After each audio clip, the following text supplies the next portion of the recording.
नमस्कार, भारत भाग विधाता में आप सबका स्वागत है। मैं हूं सुमित अवस्थी। हम भारत भाग विधाता की इस मुहिम में आपसे जुड़े वो सब मुद्दे उठाते हैं जिनका सरोकार सीधे आपसे है, जो आपको लगातार परेशान करते हैं, हम सबको सोचने पर मजबूर करते हैं और हम अपने इस कार्यक्रम के जरिए उनका समाधान ढूंढने की भी कोशिश करते हैं। और आज का हमारा मुद्दा है वर्क प्लेस, यानी कार्यस्थलों पर महिलाओं के साथ दुर्व्यवहार।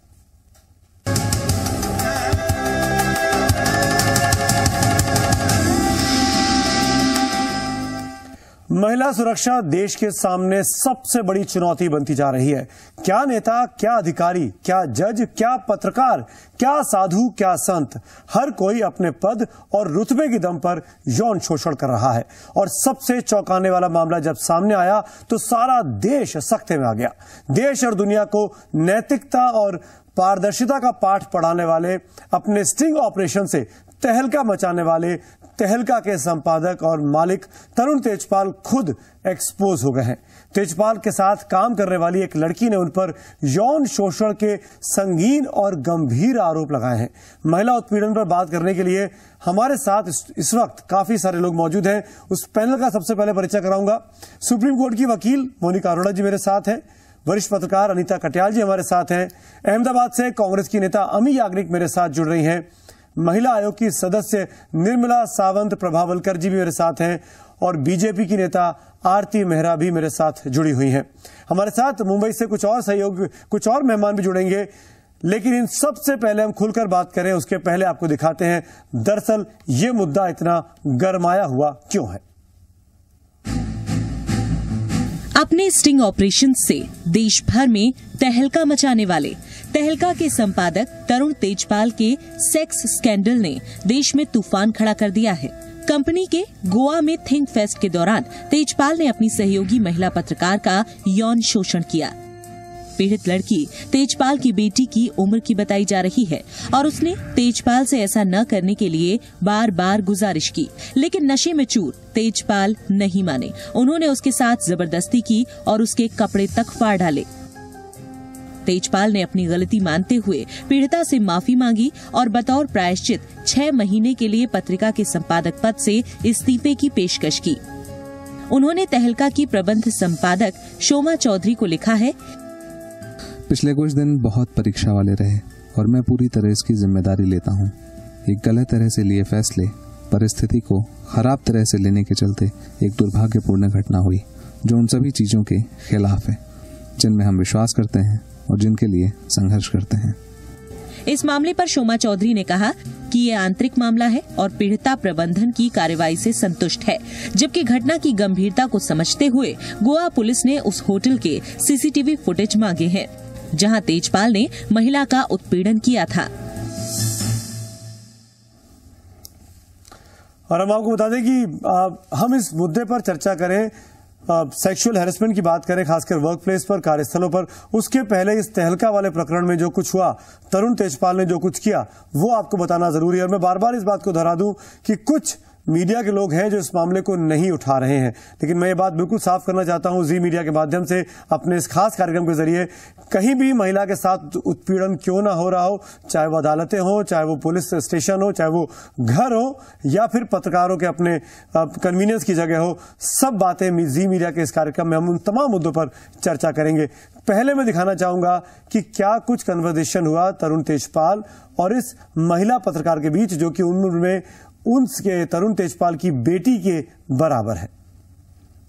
मुझे उम्मीद है कि तुमने मेरी बेटी को ये बताया होगा कि जो कुछ भी हुआ वो शराब के नशे में सिर्फ ठिठोली थी और कुछ भी नहीं।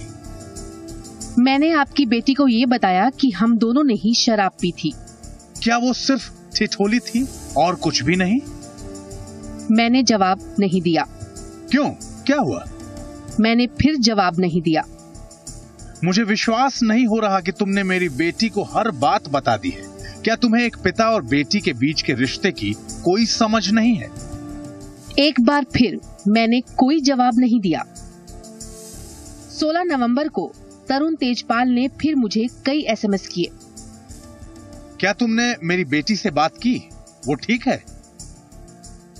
तुमने उसकी सबसे अच्छी दोस्त के साथ ये सब कुछ किया है, ये जानने के बाद वो कैसे ठीक रह सकती है? तरुण तेजपाल और उनकी महिला सहकर्मी के बीच ये जो बातचीत है, ये पूरे प्रकरण के बाद की है। जो कुछ हुआ गोवा में थिंक फेस्ट में 2 दिनों तक, उसके बाद आखिर में तरुण तेजपाल की बेटी, जो कि इस सहकर्मी की दोस्त है, उसने उनकी बेटी को पूरी घटनाक्रम बताया और बेटी ने अपने पिता के बारे में जो कुछ कहा वो बहुत ही ज्यादा शर्मनाक है। तरुण तेजपाल के बारे में उनकी बेटी ने जो कुछ कहा, जो इस कंप्लेन में लिखा हुआ है, वो यहाँ पर बताया भी नहीं जा सकता। इस हद तक बेटी अपने पिता के बारे में जानती है और क्या सोचती है। उस पर जाऊं उसके पहले मैं पर पैनल पे आना चाहूंगा। क्यों ये बात इसलिए महत्वपूर्ण हो जाती है कि हम सब किसी न किसी दफ्तर में काम करते हैं और तमाम महिलाओं के साथ इस तरह की परिस्थितियां, चाहे वो मीडिया हाउसेज हो, चाहे वो कोर्ट्स हो, चाहे वो अलग हाउस का दफ्तर हो, इस तरह की सिचुएशन का सामना करना पड़ता है। मोनिका, मेरा पहला सवाल आप ही से यहाँ पर, क्योंकि आप लॉयर हैं, सुप्रीम कोर्ट से आती हैं। सरकार ने बहुत कड़े कानून बनाए, सरकार ने दावे किए कि अब कड़े कानून बन गए और अब महिलाओं पर अत्याचार नहीं होगा, और ये सब कुछ इन तमाम कानूनों के पास हो जाने के बाद एक मीडिया हाउस में हो रहा है। देखिए, मैं 2 बात कहना चाहूंगी। पहले तो दूसरों को नसीहत और खुद मियां फजीहत, दुनिया भर पे के स्टिंग ऑपरेशन ये करते हैं और अपना क्या हाल है। इन्होंने जो कुकर्म किया है वो ना केवल ब्रीच ऑफ लॉ है पर ब्रीच ऑफ ट्रस्ट भी है। ब्रीच ऑफ लॉ कैसे है? एडमिट कर रहे हैं मेरी गलती है, माफी मांग रहे हैं, खुद प्रोसिक्यूटर बन रहे हैं, खुद जज बन रहे हैं, खुद ट्रायल होल्ड कर रहे हैं। कौन कर रहा है? एक्यूज कर रहा है। ब्रीच ऑफ ट्रस्ट है, विश्वासघात है। अपने करीबी दोस्त की बेटी है और बेटी की सबसे करीबी दोस्त है जिसके साथ ऐसा किया है। इस पे सुप्रीम कोर्ट के लॉज, कड़े लॉज हैं।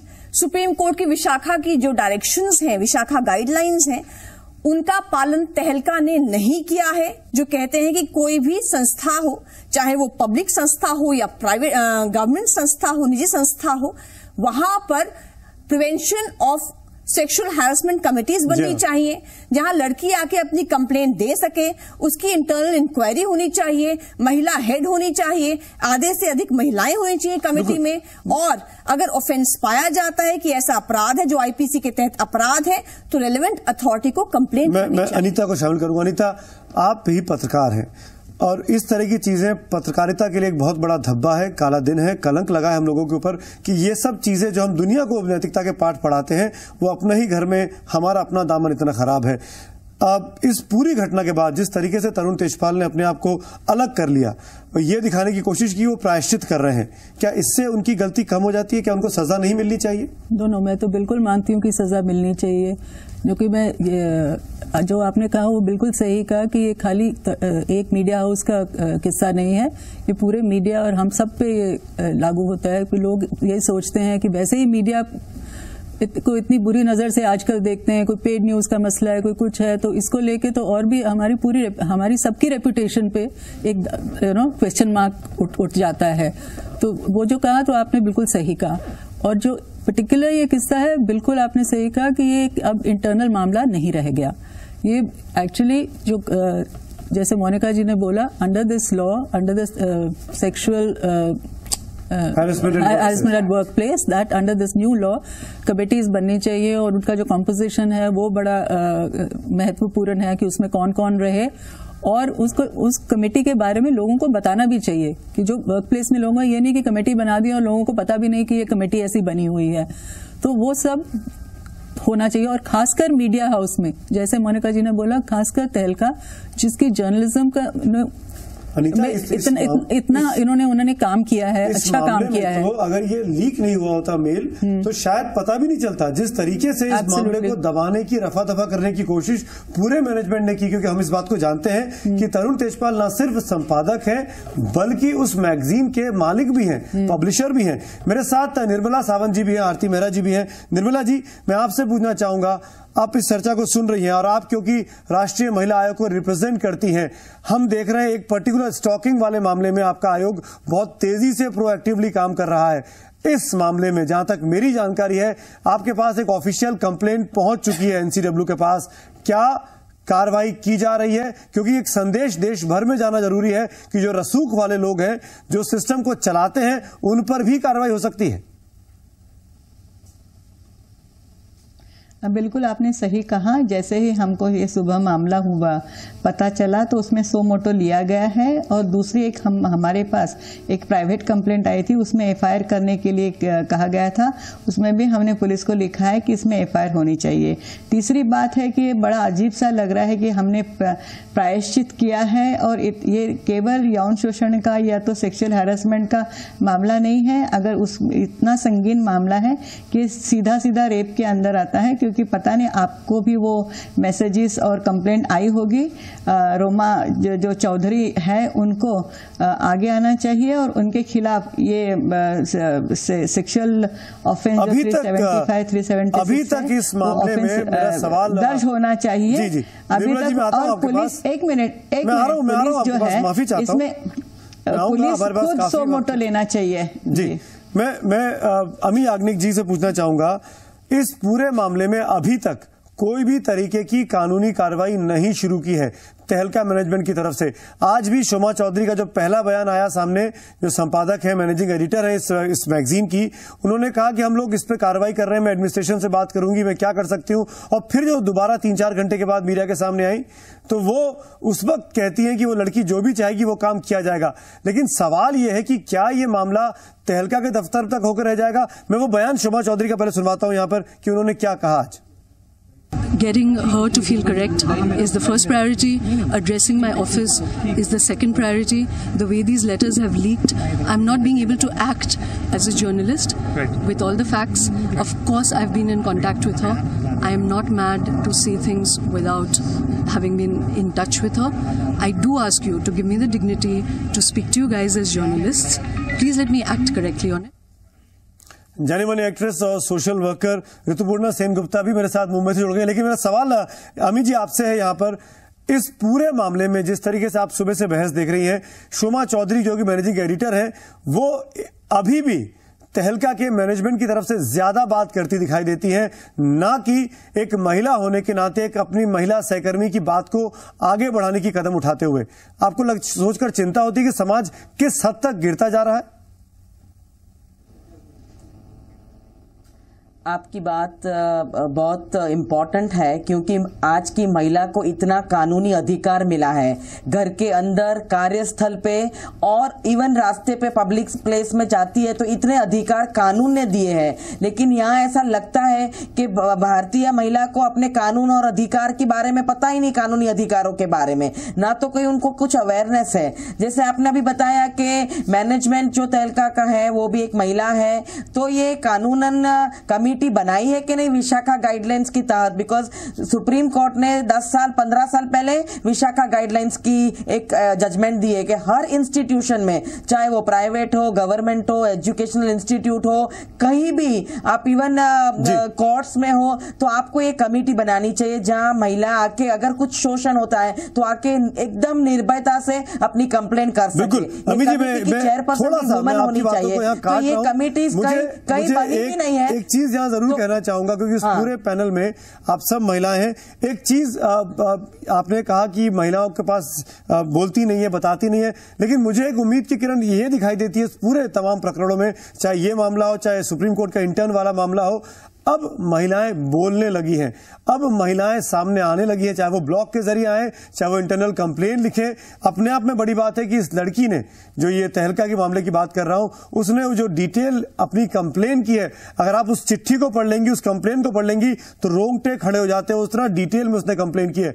तो कम से कम इस ताकत का एहसास समाज में हो रहा है, पर अभी भी बहुत कुछ बदलना बाकी है, उस सोच को बदलना बाकी है, उस मानसिकता को बदलना बाकी है। अगस्त 2013 में यौन उत्पीड़न के चलते एयर होस्टेस गीतिका शर्मा ने दिल्ली में खुदकुशी की थी। गोपाल कांडा इसमें फंसे थे। फरवरी 2013 में आईआईएम इंदौर की महिला प्रोफेसर ने सहकर्मी पर यौन शोषण का आरोप लगाया। नवंबर 2013 में महिला इंटर्न वकील ने सेवानिवृत्त जज पर यौन शोषण का आरोप लगाया। हाल ही का मामला है। आईआईएम बेंगलोर की एक पूर्व डॉक्टर ने एक मुख्य प्रशासनिक अधिकारी पर यौन शोषण की कोशिश करने का आरोप लगाया। और मई 2013 में आपको याद होगा, आईगेट कॉरपोरेशन के सीईओ फणीश मूर्ति पर भी यौन उत्पीड़न के मामले सामने आए थे। कुल मिलाकर तमाम जगहों पर इस तरह के मामले लगातार सामने आते रहे और अब बात तहलका तक आ पहुंची है।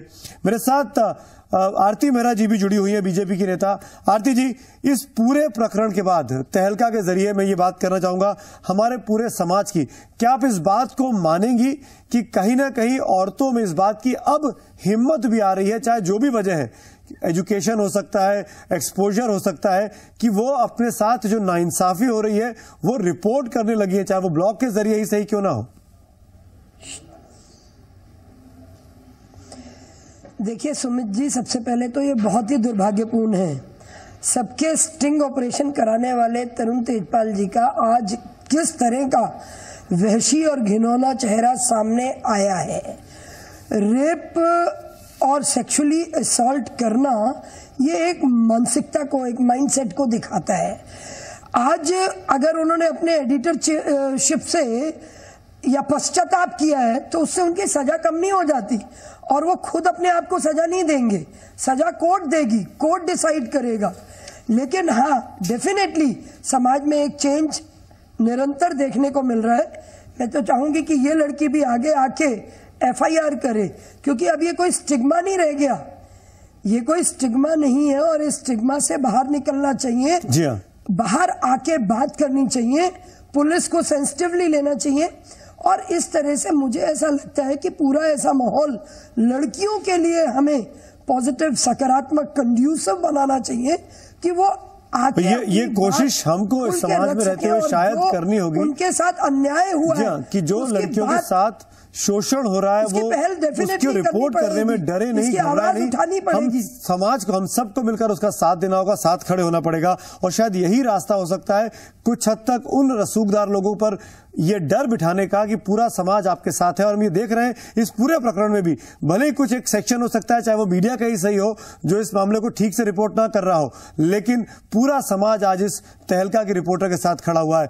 ऋतुपर्णा जी मेरे साथ है। ऋतुपर्णा जी, मैं आपसे बहुत, क्योंकि आप बाहर से खड़े होकर देख रही हैं तमाम चीजों को, आपने भी दिन भर खबर को देखा होगा, क्या ये कहना कि भाई मुझसे गलती हो गई है, मैं 6 महीने के लिए अपने आप को सजा दे रहा हूं, मैं पश्चाताप कर रहा हूं और मैं अब मैगजीन में काम नहीं करूंगा, मैं उससे बाहर कर रहा हूं अपने आप को, क्या इतना काफी है या कानूनी कार्रवाई होनी अब जरूरी है इस मामले में?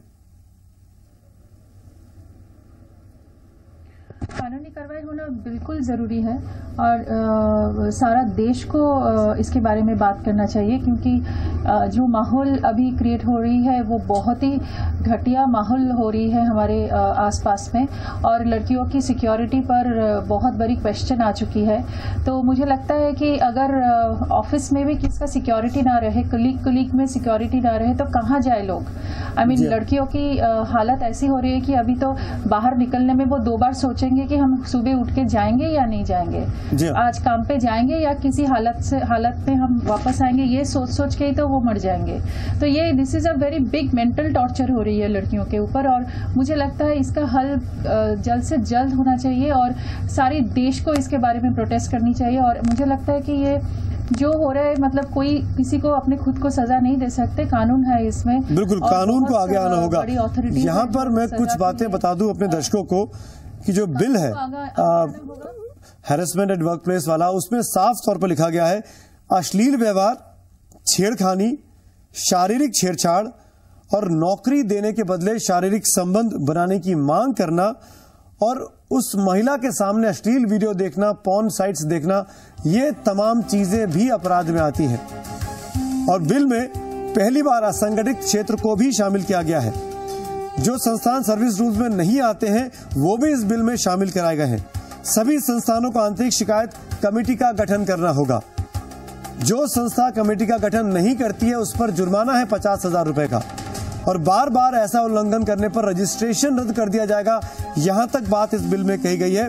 और ये भी बात है कि अगर महिला की शिकायत गलत निकली तो महिला पर भी कार्रवाई हो सकती है। तो बिल तो मजबूत बना है, लेकिन कार्रवाई नहीं हो पा रही है, उसको इम्प्लीमेंटेशन नहीं हो पा रहा है, क्योंकि जिस तरीके से हमने देखा इस पूरे प्रकरण में शोमा चौधरी, जो कि एक मैनेजिंग एडिटर है जिनको दायित्व तरुण तेजपाल सौंपते हैं, वो अभी भी उस लड़की का साथ देती नहीं जा रही है। वो कानून की बात नहीं कर रही है, उस कमेटी की बात भी नहीं कर रही है। मनीष तिवारी मंत्री हैं सरकार की तरफ से, सुनते हैं उन्होंने क्या टिप्पणी की इस पूरे मामले में। देखिए, अत्यंत ही एक संवेदनशील मामला है, और इसके पूरे तथ्यों की जानकारी लेकर अगर इसके ऊपर कोई प्रतिक्रिया बनती होगी तो जरूर हम वो प्रतिक्रिया आपके समक्ष रखेंगे। जमाना बड़े गौर से सुन रहा था, तुम ही फंस गए दास्तां कहते कहते। तो जो जिस दास्तां को आप बताते थे, नैतिकता की दास्तां, देश को नैतिकता का पाठ, उसमें कहीं ना कहीं आप खुद उलझ गए। इसलिए जो कानून है अपना काम करेगा और कानून के तहत जो भी कानूनी कार्रवाई होनी चाहिए वो होगी। बात यहाँ पर कानून की चल रही है, कानून को कार्रवाई करनी चाहिए। मोनिका जी, कानून की जानकार आप है मेरे साथ। यहाँ पर दो मुद्दे, तरुण तेजपाल अपने आप को माफी मांग के अलग कर चुके हैं, जो कि अपने आप में मेरे ख्याल से काफी नहीं है। यहाँ पर पहला सवाल, क्या कानून इंटरवीन कर सकता है सुओ मोटो इस पूरे मामले को? अगर वो लड़की सामने नहीं आती है तो क्या कोई कार्रवाई हो सकती है? और दूसरी बात, शोभा चौधरी जो कि मैनेजिंग एडिटर है, क्या उनका भी वो भी इस दायरे में आ सकती है कि उन पर भी कार्रवाई हो? क्योंकि अभी तक मामला कंप्लेन नहीं किया गया, जबकि सार्वजनिक हो चुकी है चीजें।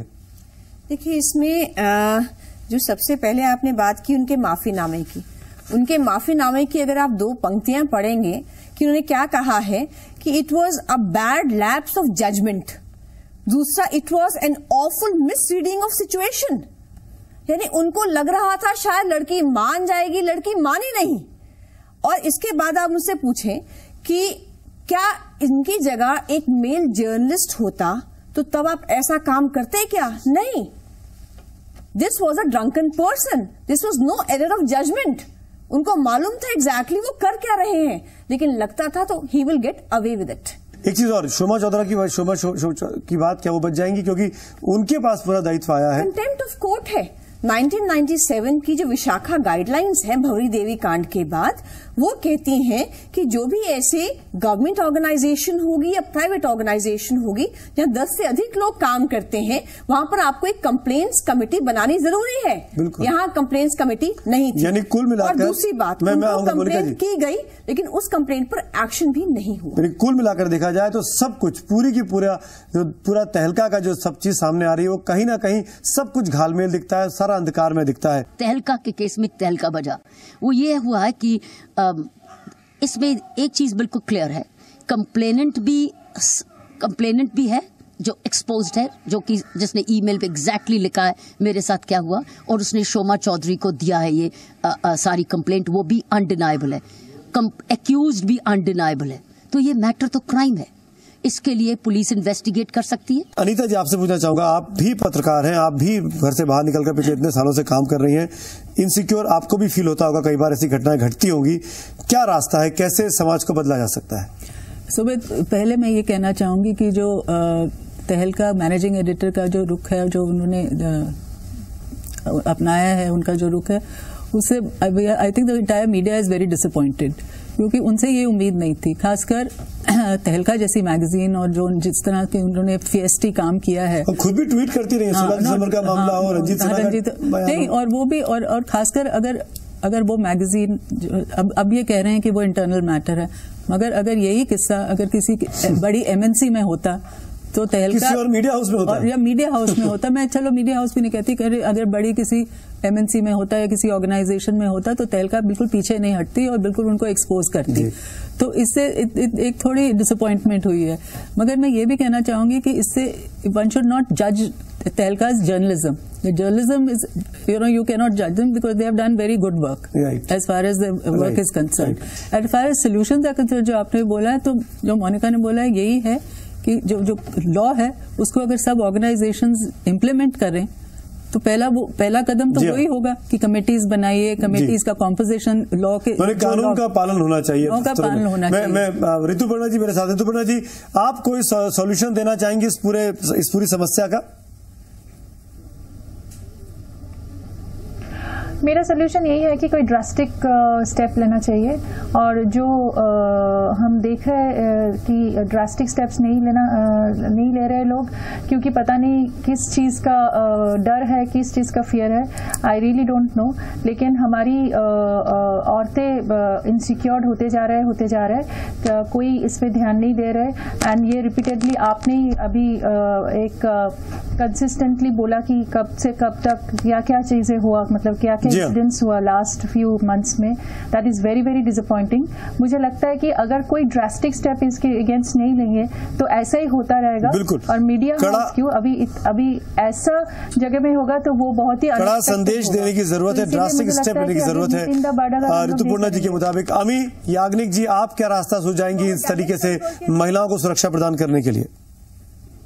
हाँ, मैं 3 पॉइंट कहूंगी कि आज की महिला को पता चला है कि भाई ये जो हो रहा है वो कानून के अंदर अपराध है। वो जागृति थोड़ी थोड़ी आ रही है, पर वो जब जहाँ जाती है तो जो मैनेजमेंट पे, संगठित क्षेत्र हो या असंगठित क्षेत्र हो, मैनेजमेंट पे जो जवाबदारी है, एक रिस्पॉन्सिबिलिटी है, ये कमेटी बनानी चाहिए और सुरक्षा उनको देनी चाहिए, जिसकी वजह से महिला वह कार्यस्थल पे सुरक्षित। आरती जी, आपके सुझाव करे। मैं ये कहना चाहूंगी सुमित जी कि 21वीं सदी में जहाँ पे हम विमेन एम्पावरमेंट की बात करते हैं, वहाँ पे इतना बड़ा प्रश्न चिन्ह लगा हुआ है कि पढ़ी लिखी लिटरेट वर्किंग क्लास महिलाओं के साथ ये इस तरह से हो रहा है। और वो अभी कंप्लेंट नहीं करी है, उन्होंने FIR नहीं करी है।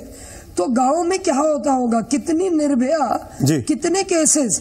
तो आज जरूरत है कि सबसे पहले तो CO मोटो FIR हो, FIR के साथ साथ एक ऐसे लोग जो दूसरों के लिए तो उनका चरित्र, उनका कैरेक्टर बिल्कुल अलग है और अपना कैरेक्टर उनका इतना ज्यादा बिल्कुल अपने गिरेबान में झांकने की जरूरत है, अपनी सोच बदलने की। मोनिका, एक लास्ट कमेंट मोनिका जी मैं आपको लेना चाहूंगा, वक्त की बहुत कमी है, माफी चाहता हूं। और इसको पूरी तरह से कमेंट में यही कहूंगी कि टोकनिज्म, निर्भया फंड, निर्भया का ऑल वुमेन बैंक छोड़कर gender sensitization, police training, police reforms पर ध्यान दे, जहां विमेन जाके अपनी कंप्लेंट दे सकती हैं। और आखिर में शोमा जी, ये इंटरनल मामला तहलका का नहीं हो सकता, क्योंकि द्रौपदी का चीरहरण धृतराष्ट्र के दरबार का इंटरनल मामला नहीं था, इस पर पूरा महाभारत हो गया। जी बिल्कुल, टोकनिज्म से बाहर निकलना होगा, महिलाओं में जागृति लाने की जरूरत है और महिलाओं में जागृति आ रही है। और शायद यही वजह है कि तमाम बड़े बड़े रसूखदार लोग, चाहे वो फनीश मूर्ति हो या फिर तरुण तेजपाल हो, आज मुंह छिपाए फिर रहे हैं। फिलहाल भारत भाग्य विधाता में इतना ही, लेकिन हमारी ये मुहिम लगातार जारी है। बने रहिए जी मीडिया के साथ।